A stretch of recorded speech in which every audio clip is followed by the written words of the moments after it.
again for hosting me. I'm very, very happy to be here. Actually, this is the second time I'm giving a talk at the IIB. The last one I did for the Palmyra chapter, and that was very good. That was a couple of years ago. So that was awesome. So I'm glad to be back.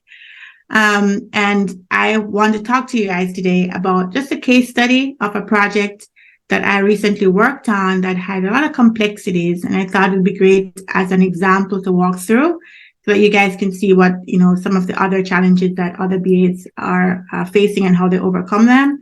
In this particular project, there was a number of unconventional things that we did. So I wanted to walk through that with you. As I go through this, if you have any questions, feel free to stop and ask. I don't mind stopping, pausing, and answering any questions that you have. So with that, let's get started. This is a business banking application, by the way, that we're going to be talking about. But before I get into that, thank you for your very thorough introduction. But just a little bit more about me, I like to get a little bit more personal. So yes, I've been working in the business analysis space for many years, and I have expertise in mainly banking and insurance and customer support applications and sales applications, Salesforce integration, stuff like that. But did you all know that I'm also a waterfall enthusiast? So what I do on my weekends is I'm in Georgia, so I would go to North Georgia because it's nearest and I can do that on a weekend. And I'd go look at the waterfalls. We have around 300 here in Georgia, so there's a lot to see.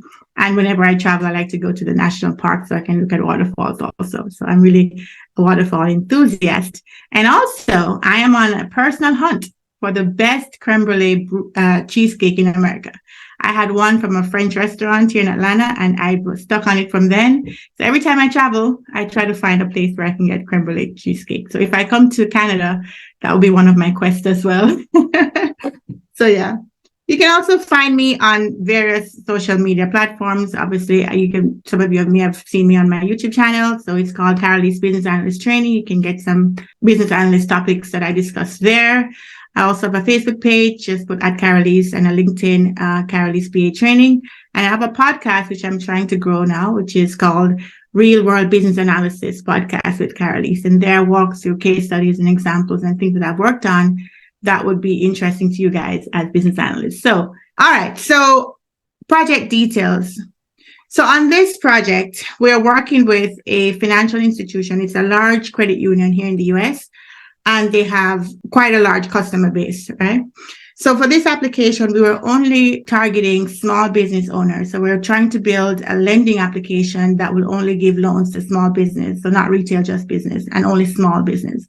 There was one single product we were going to launch with, because this organization, they've been doing everything manually. You had to go into the branches to apply. And so they wanted to get out of that manual step and make sure they had everything automated, but they didn't want to bite off too much at once. So the first thing they wanted to launch with was one single product. And this was an unsecured small business line of credit product. So the customer does not have to have a prior relationship with this credit union. They could just be applying for membership and get a loan at the same time. So there was no need to prove that you were a good, you basically had a good relationship with them. Once you had enough credit score, and they would give you an unsecured line of credit for your business. Even though you could be just establishing your relationship with them, you still have to prove membership. So there's a whole process to become a member, including having to do KYC checks, which is know your customer for those of you not in banking, and a number of other things, credit score, all of that, to qualify for membership. And then once you qualify for membership, then you could be qualify for the loan if your data meets their requirements, right? So we're building all of that at once for them. So the membership qualification piece was done prior to the other project that I'm going to talk about today. So it was kind of split in two. One was, how can we test if you're a good candidate for membership? Can you be approved for membership? And then the other part of the project was, once you've approved for membership, now you can get the loan. So we were able to complete the membership piece first. And then the part I'm going to talk to you about is the piece where we're going to handle the loan application only. So the process included multiple steps. So you had pieces of it that was completely online, where you come in, you go to a website, you fill in your data, we make certain calls to different APIs. And then there are some checks that had to be done manually. So the process got complicated because you had to do a lot of testing to say, okay, if this criteria and this criteria match, then automatically send them for membership. However, if this doesn't match and that doesn't match, then raise a task in the backend system and have some employee go and look at the case, and that's when they would approve or deny, right? So there's a lot of manual interjections throughout the flow, which made it a little bit more complicated. There were places where the applicant would get to a point and then they could go no further. And then we would do something in the back end with the API calls. And then we send an email back to the applicant to join back the flow. And then we had to make sure that they could continue from where they left off. So save and resume functionality, comeback emails, and the link taking you to exactly where you last were so that you don't have to start over from scratch. All of those complexities was involved in this project.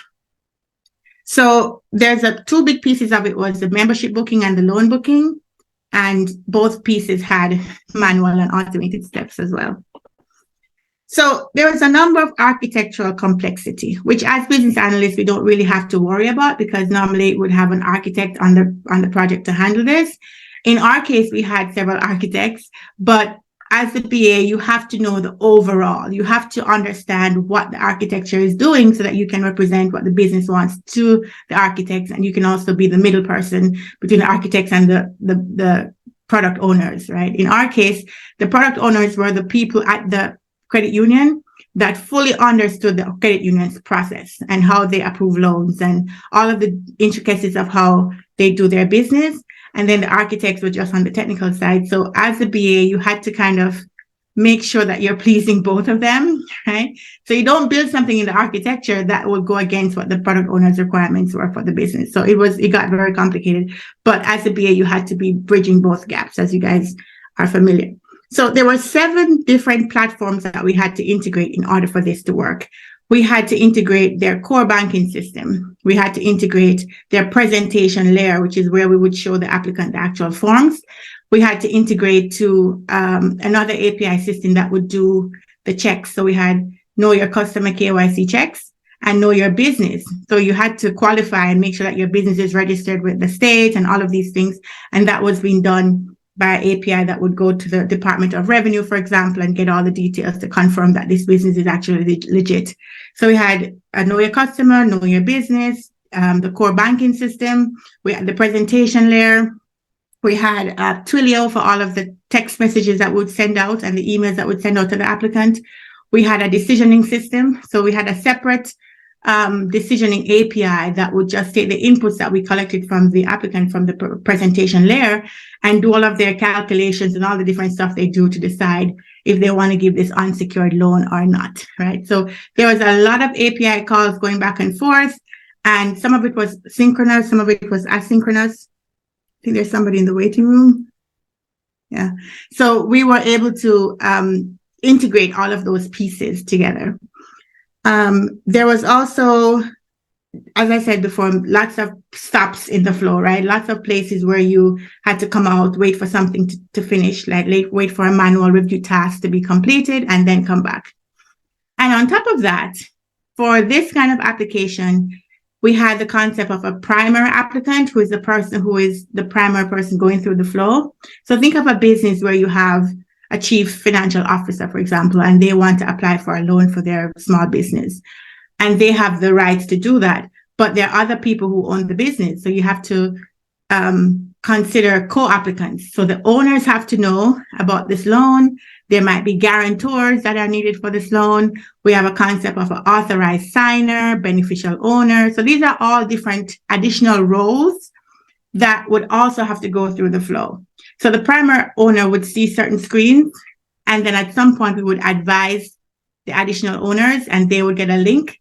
And when they click on the link, they would come back to the flow and they would see additional different screens. And there's different business rules for the owners versus the guarantor versus the primary applicant. So as the BA, you had to keep in mind all of those things so that you don't expose things to the owner that only the primary applicant should see, right? And you don't you don't make it too onerous either. So you don't want, if, for example, if the authorized signer only needs to know that a loan is being applied for and this is the amount, and they go in and they put in their personal information so we can check their KYC. That's all they need to see. We don't need to give them all these additional things that would make the process longer for them, right? So keeping in mind all of those streams as you're writing your requirements was quite a task. But it's some of those complex things that you have to look into. So this was a very high level of the process. It would get much more detailed than this.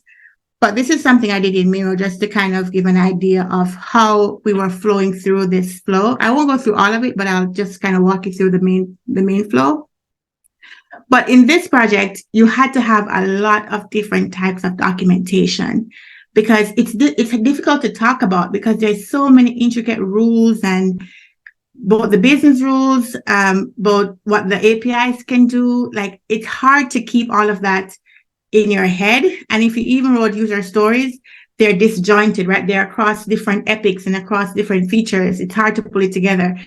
So I found that it really helped have the right type of document for the right type of discussion. So in the beginning, when we're discussing the requirements, we didn't get into too much detail. We kind of gave them a high level process flow like this.